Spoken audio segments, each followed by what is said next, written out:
여러분 안녕하세요. 교수 삼촌입니다. 오늘은 대학 교수가 되고 싶은 젊은이들 뿐 아니라 그냥 초등학생 때부터 훈련을 잘하면 중고등학교, 대학교, 하여간 인생을 살아가는데 정말 중요한 진짜 공부를 잘하는 방법을 말씀드리겠습니다. 제가 진짜 공부라고 강조하는 이유는요. 제가 소개하는 내용이 우리나라 젊은이들에게 너무도 익숙한 특정 시험을 잘 보는 방법은 아니기 때문입니다. 물론 제가 알려드리는 내용을 잘 터득하게 되면 보통은 각종 시험도 잘 보게 되는데 그렇다고 이게 무슨 특정 시험의 고득점을 목표로 하는 공부법은 아니라는 것이고요. 그 다음에 우리가 대한민국 교육 시스템의 문제를 얘기할 때 시험 잘 보는 아이들만 키워내지 창의적인 인재를 키우지는 못한다라고 많이들 말씀하시는데 제가 오늘 소개해드리는 내용은 시험 잘 보는 공부법이 아니라 창의적 인재로 성장하는 공부법이고 바로 이런 방법으로 대학 교수도 될 수 있고 꼭 교수가 아니더라도 나중에 좋은 직업 가지고 돈 잘 벌고 사회적으로 대접받으면서 살 수 있게 되는 겁니다. 오늘 영상에서 원래 명료한 답답이가 되자 그리고 기승전 성욕 이렇게 두 개의 주제를 한꺼번에 다루려고 했었는데요. 막상 영상을 두 주제 다 찍고 보니까 촬영 시간이 좀 길게 나왔습니다. 그래서 아무래도 영상 길이가 길어지면 끝까지 안 보는 분들도 더 많이 계시니까 부득이하게 영상을 다시 두 개로 끊게 되었습니다. 그래서 일단 지금 이 영상의 주제는 명료한 답답이가 되자 그리고 이어지는 영상의 주제는 기승전 성욕인데 지금 현재 두 주제 모두 영상 촬영을 끝내 놓았기 때문에 일단 오늘 이 영상 올리고 나서 조회수 등의 반응을 보면서 2, 3일 내로 다음 영상 편집해서 올리도록 하겠습니다. 구독과 좋아요, 댓글로 따뜻한 응원 먼저 부탁드리겠습니다. 그러면 시작하겠습니다. 대학 강의실에서 교수님들이 과제를 내주면 학생들은 분량은 몇 페이지 정도 써야 하나요? 라고 자주 질문하는 편인데요. 그러면 교수님들이 가장 흔하게 하는 답변이 짧게 쓴다고 낮은 점수를 받는 것도 아니고 페이지만 많다고 해서 좋은 점수를 받는 것도 아니다. 분량이 중요한 게 아니라 내용이 중요한 거다. 이런 답변을 하는데 아마 여러분들도 현재 학생이거나 오래전 학생이셨으면 이런 식의 대화를 학교 강의실에서 들어보신 기억이 있을 겁니다. 그런데 제가 진실을 말씀드리겠습니다. 분량이 중요한 게 아니라 내용이 중요한 거다라고 말씀하시는 교수님들은 현실을 얘기하시는 게 아니라 그냥 원칙과 이상을 얘기하시는 겁니다. 진짜 현실은요. 예를 들어서 한두 페이지의 짧은 글로 좋은 과제를 만들 확률보다 5, 6페이지 혹은 10페이지 전후에 제법 긴 글로 좋은 과제를 만들 확률이 훨씬 높고요.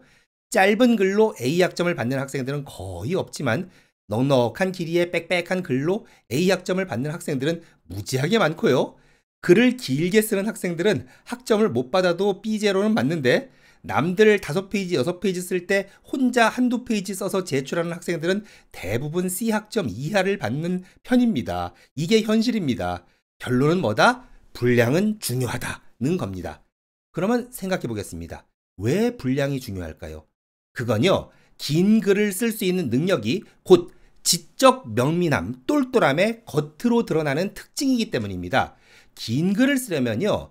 머릿속에서 정보를 처리할 때 사건의 세밀한 구성 요소를 명료하게 띄워놓고 그 구성 요소를 머릿속에서 한 개씩 분리해서 처리할 수 있어야 합니다. 예를 들어서요. 초등학교 2학년 어린이가 에버랜드에 놀러 갔다 와서 그림 일기를 쓸 때 제법 흔한 형태가 나는 오늘 엄마랑 아빠랑 에버랜드에 갔다. 동물도 보고 바이킹도 탔다. 참 재미있었다. 딱 이만큼 쓰면 더 이상 쓸 말이 없는 이유는요. 그 어린이의 머릿속에서 정보를 처리할 때 에버랜드에서 보낸 하루가 아주 세밀하게 구성 요소로 명료하게 분석되지 않기 때문입니다. 사실 에버랜드에 다녀온 하루를 머릿속에서 가령 10분 단위로 쪼개서 명료하게 분석을 해본다면 초등학생이 쓰는 두세 줄 일기가 아니라 A4 용지 10페이지, 20페이지로도 쓸 수 있는 방대한 내용이겠죠? 다른 예를 들어보겠습니다. 제가 어느 귀여운 남자아이의 초등학교 때 그림 일기장을 아주 오랜 세월 소중하게 간직해 왔는데요. 그중 한 컷을 공개하겠습니다. 이거는 이 어린이가 초등학교 2학년 때 쓴 일기입니다. 11월 27일로 날짜가 돼 있고 일요일 날씨는 바람 이렇게 써 있고요. 아마 그날 바람이 불었나 봅니다. 그런데 그림 일기장에 나오는 그 그림의 정교함이나 색감 같은 것이 초등학교 2학년 수준이 아니라 유치원생 수준도 안 되게 아주 형편없습니다. 하여간 글을 한번 보겠습니다. 오늘 아버지와 함께 권투를 보았다. 홍수환과 지옥의 악마 카라스키아와 대결을 했는데 1회전에서 홍수환 선수가 아무 탈 없이 잘 나가더니 2회전에 가서는 4번이나 다운되었는데 3회전에는 공이 울리자마자 무섭게 돌진하더니 카라스키아 선수를 레프트 훅으로 중심을 잡지 못하게 하더니 다시 라이트 훅이 공중을 나르면서 카라스키아 선수를 무찔러서 다시 세계 챔피언이 되었다는 것을 텔레비전을 통해서 보았다. 이렇게 써 있습니다. 자, 어떻습니까? 재밌죠? 사실 이 어린이가 초등학교를 다니던 시절은요. 아이들이 학교 들어가기 전에 미리 한글 깨치고 영어 수학 배우고 그런 시절이 아니었습니다. 거의 모든 아이들이 유치원 문턱 구경도 못 해봤고요. 한글도 전혀 못 읽는 상태로 학교 들어가서 그때부터 기역, 니은, 디귿, 리을, 한글 읽기, 더하기, 빼기 배우던 시절이었기 때문에 아이들 기초학력이 요즘보다 많이 떨어지던 시절이었는데 그런 점까지 고려해보면 이 어린이가 초등학교 2학년 때 쓴 일기는 제법입니다. 이 어린이는 TV에서 본 홍수환 선수의 권투 시합을 아주 세밀하게 분석해서 자기 머릿속 작업 공간에 띄워놓고 그걸 상당히 생생하게 묘사하고 있는 건데 이렇게 어렸을 때부터 명료하게 생각하는 연습을 일상 속에서 하게 되면 이게 다 나중에 좋은 학교 나와서 좋은 직장 얻는 데 도움이 되는 것입니다. 우리말에서 명료하다는 표현이 영어로는 explicit 이라고 하는데 이게 실은 다양한 분야의 과학자들이 즐겨 쓰는 표현인데요. 쉽게 말해서 어떤 아이디어를 나 혼자 머릿속으로 나 혼자 이해하는 것으로 끝나는 게 아니라 다른 사람들도 아주 분명하게 이해할 수 있도록 내 머릿속에 들어있는 아이디어의 구성 성분과 논리 흐름을 세밀하게 정교하게 보여주는 거, 그게 explicit, 명료한 것입니다. 예를 들어서 지금 옆에 나오는 간단한 수학 문제를 보시면 2x 빼기 5 나누기 x 빼기 1은 1 이렇게 돼 있죠. 이걸 누군가 수학을 잘하는 사람이 바로 암산으로 혹은 수학적 직관으로 x는 4 이렇게 얘기하면 듣는 사람 입장에서는 전혀 명료하지 않습니다. 그래서 수학적 직관이 좋아서 암산으로 바로 답이 보이는 사람 입장에서는 엄청 답답하죠. 아, 이걸 왜 몰라? 하고 엄청 답답하겠지만 그래도 듣는 사람이 분명하게 이해할 수 있도록 명료하게 구성 성분을 풀어서 이렇게 얘기를 해야 됩니다. 먼저 2x 빼기 5 나누기 x 빼기 1에서 분모에 있는 x 빼기 1을 우변으로 보내면 2x 빼기 5는 x 빼기 1이 되고요. 그 다음에 좌변에 있는 2x 빼기 5에서 빼기 5는 우변으로 보내고 우변에 있는 x 빼기 1에서 x는 좌변으로 보내면 2x 빼기 x는 5 빼기 1이 되고요. 그러면 2x 빼기 x는 x만 앞으로 뽑아내면 x 괄호 안에 2 빼기 1이 되고요. 그 다음에 2 빼기 1은 1이니까 그냥 x는 우변에 있었던 5 빼기 1, 4 이렇게 해서 x는 4가 나오는 거죠. 명료한 답답이가 되어야 한다는 말이 바로 이겁니다. 나는 암산으로 할 수 있고 나는 그냥 다 알지만 이렇게 뻔한 것을 금방 이해하지 못하는 답답한 사람들을 위해 나도 답답해 죽겠지만 그냥 세밀하게 하나씩 하나씩 그 논리나 사건의 구성 요소를 써내려가는 것, 그게 바로 명료한 답답이입니다. 그런데요, 세상에서 제일 명료한 답답이가 컴퓨터입니다. 잠시 프로그래밍, 그러니까 코딩에 대한 얘기를 해보겠습니다. 많은 분들이 코딩이 어렵다 이렇게 말씀하십니다. 배워도 이해가 안 되고 새로운 문제에 적용을 못하겠다고 하십니다. 그게 여러 이유가 있지만 일단 가장 기본이 되는 건 코딩은 컴퓨터와 대화를 나누는 건데 컴퓨터가 세상에 제일 가는 명료한 답답이라서 컴퓨터랑 대화를 나누려면 나도 컴퓨터만큼 명료한 답답이가 되어야 한다는 겁니다. 한번 요즘 전 세계적으로 가장 핫한 코딩 언어 파이썬의 아주 쉬운 예를 가지고 설명해 보겠습니다. 지금 화면에 루트 100이라고 나오는데 우리가 사실 루트 100은 10하고 암산으로 알고 있습니다. 그래서 우리가 암산으로 답을 알고 있는 루트 100을 계산하는 프로그램을 파이썬으로 한번 코딩해 보려고 합니다. 그런데 이 파이썬으로 루트 100을 코딩하려면 파이썬에서 사용하는 계산 함수를 좀 알아야 되는데 파이썬을 잘하는 친구한테 루트를 계산하는 함수가 뭐냐 그랬더니 sqrt라고 가르쳐 줍니다. 이 sqrt는 사실 영어로 스퀘어 루트의 줄임말이 되겠죠. 스퀘어 루트는 우리말로는 제곱근이라는 뜻이죠. 그래서 이제 친구한테 sqrt라는 함수를 배웠으니까 한번 그 파이썬 프로그램 안에 들어가서 그 안에서 sqrt 괄호 안에 100 하고 쳐서 그 다음에 타이핑한 다음에 엔터를 딱 때렸더니 에러가 납니다. sqrt 100 이렇게 치면 에러가 납니다. 그래서 이건 또 뭔 일인가 하고서는 친구한테 다시 물어봤습니다. 야, 에러나? 그랬더니 친구가 하는 말이 그건 왜 그러냐면 파이썬 기본 프로그램이 sqrt라는 함수를 몰라서 그래. 그 sqrt라는 함수가 math라고 하는 라이브러리 안에 들어있는 함수니까 import math하고 써서 math라는 라이브러리를 불러온 다음에 sqrt 함수를 치면 답이 나올 거야. 그래서 제가 또 신이 나게 import 띄고 math라고 치고 그 다음 sqrt 100 이렇게 친 다음에 엔터를 치면 그러면 또 에러가 납니다.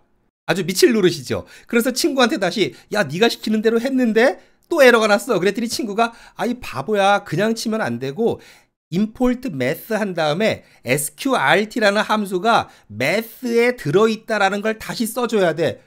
그러면 우리 입장에선 참 답답하죠. 아니, math에 들어있는 함수를 쓰기 위해서 math를 import 해왔으면 그러면은 math를 import 해왔으면 sqrt 치면 자기가 알아서 컴퓨터가 알아서 해야지. 컴퓨터한테 야, 내가 math를 불러왔고 근데 이 sqrt라는 함수는 바로 이 안에 들어있는 거야 라고 그거를 또 얘기를 해줘야 된다고? 이 얼마나 답답합니까?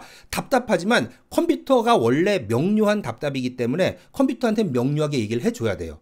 그래서 그냥 또 화나는 걸 꾹 참으면서 import math.sqrt 요게 이제 math에 들어있는 sqrt라는 뜻입니다. 그 다음에 100 이렇게 쳤더니 이번에는요 에러는 안 났는데 엔터를 치니까 에러는 안 났는데 아무것도 화면에 안 나옵니다.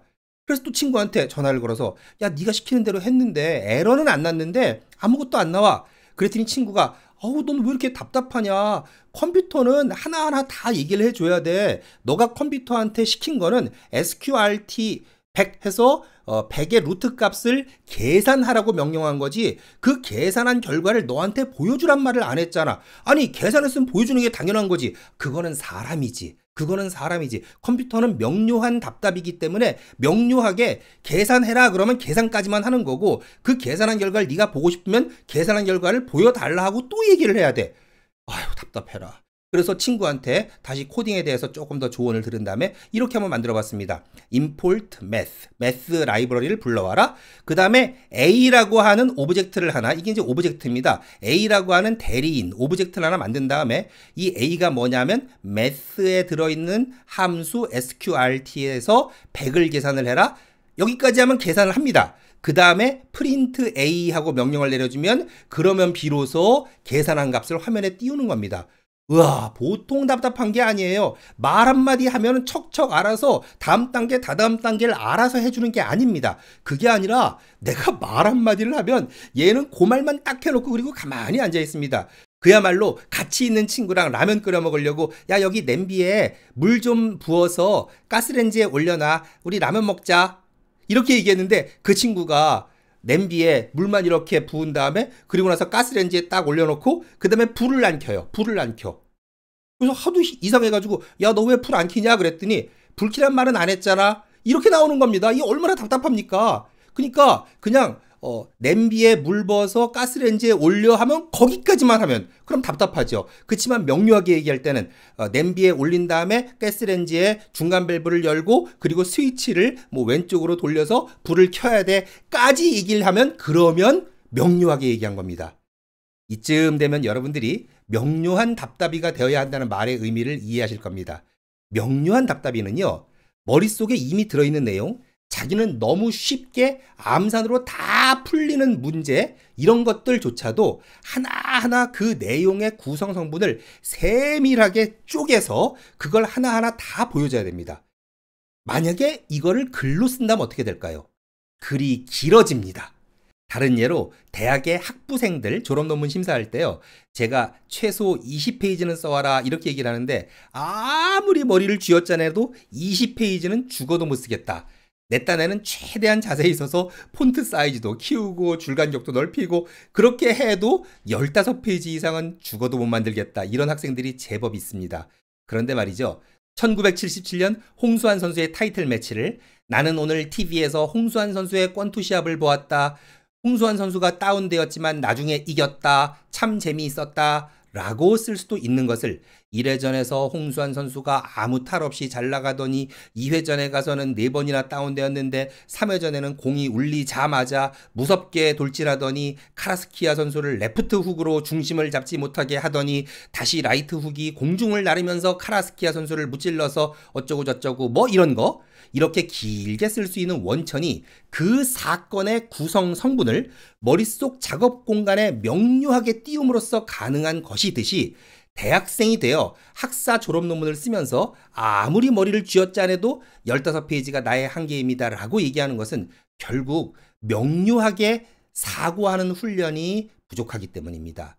이쯤 되면 많은 분들이 명료한 답답이가 그저 내 머릿속에 이미 들어있는 답을 나는 암산으로 다 해낸 것을 그냥 세밀하게 말하고 세밀하게 글로 쓰는 능력이라고 생각하실 수 있는데 사실은 그것보다 훨씬 중요한 부분이 있습니다. 이제부터 말씀드립니다.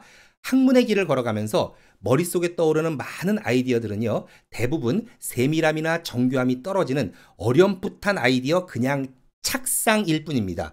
그런데 그 어렴풋한 착상이 아주 세밀하게 정리된 구체적인 구성 성분을 가진 논리적인 연결로 발전을 막 하려면 그러면 머릿속에 떠오른 그 희미하고 어렴풋한 착상을 종이 위에 명료하게 써가면서 명료하게 그림도 그리고 논리적 연결도 만들고 그렇게 명료하게 썼다 지웠다 고쳤다를 반복하면서 처음에 가졌던 희미한 착상이 명료한 아이디어로 발전해 나가는 겁니다. 이건 말이죠. 요즘 범인 잡는 수사 드라마 이런 거 보시면 벽에다가 큰 지도 붙여놓고 지도 위에 온갖 사진 붙여놓고 용의자들 이름 써놓고 화살표 막 연결시키면서 수사진이 범죄의 스토리를 재구성해 나가는 기법과 유사한 정도가 아니라 그냥 똑같은 겁니다. 결국 명료한 답답이는요. 자기 머릿속에 이미 들어있는 잘 갖춰진 논리를 세밀하고 정교하게 표현할 수 있는 사람이면서 동시에 자기 머릿속에 아직 희미하고 어렴풋한 착상이 떠올랐을 때 그 착상을 세밀하고 정교한 논리로 발전시켜 나가는 사람입니다. 그래서 교수가 되려면 명료한 답답이가 되어야 한다고 말씀드리는 것이고 그래서 명료한 답답이가 되라는 제안은 반드시 대학 교수의 길을 꿈꾸는 사람들뿐 아니라 모든 분야에서 창의성 있는 인재를 양성하기 위한 핵심 요소라고 말씀드리는 겁니다. 그러면 초등학생 자녀를 명료한 답답이로 키우려면 어떤 훈련을 시켜야 할까요? 뭐 여러 가지가 있겠지만 결국은 많이 읽고 많이 쓰고 또 수학 문제 풀 때는 답을 구하는 것보다 답에 이르는 풀이 과정을 명료하게 쓰는 훈련을 하고 그리고 특히 글쓰기에 있어서는요. 어렸을 때부터 자세하게 묘사하는 훈련, 길게 쓰는 훈련을 하는 것이 좋습니다. 예를 들어서 초등학교 2학년 자녀가 엄마 아빠랑 에버랜드를 다녀와서 나는 오늘 엄마랑 아빠랑 에버랜드에 갔다 동물도 보고 바이킹도 탔다 참 재미있었다 라고 2줄 일기를 썼다면 함께 대화를 하면서 에버랜드에서 동물은 무슨 동물을 봤는지 특정한 동물을 볼 때 재미있는 일이 무엇이 기억나는지 놀이기구는 무엇을 탔는지 놀이기구 하나하나 탈 때마다 기분이 어땠는지 이런 걸 기억하게 하고 그 기억한 것을 글로 쓰게 하고 이런 훈련을 몇 번만 해줘도 배움이 빠른 아이들은 금방 명료한 글쓰기에 익숙해집니다. 다른 예로 앞서 소개해드린 1977년 초등학교 2학년 어린이의 다른 일기를 한 개만 더 보시면 이제 교회에 가서 주일학교 선생님한테 제가 지금 보기에는 재미가 하나도 없는데 그런 옛날 얘기를 들었나 본데 그걸 이 어린이가 그 당시에 집단에는 너무 재미있어서 일기장에 기록으로 남긴 것 같습니다. 뭐 그림은 언제나처럼 엉망진창이고요. 아무튼 이 아이의 그림 실력은 평생 하위 1%였는데 그래도 글쓰기는 제법 명료합니다. 한번 보시죠. 오늘 교회 선생님께서 옛날 이야기를 하여 주셨는데 꾀장이라는 제목이었다.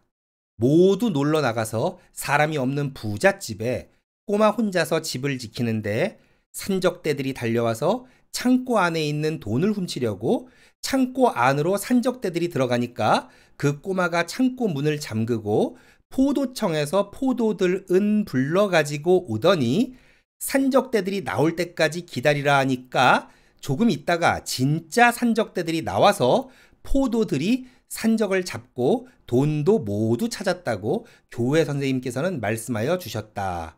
나는 이런 것이 꾀이며 지혜라는 것을 알았다.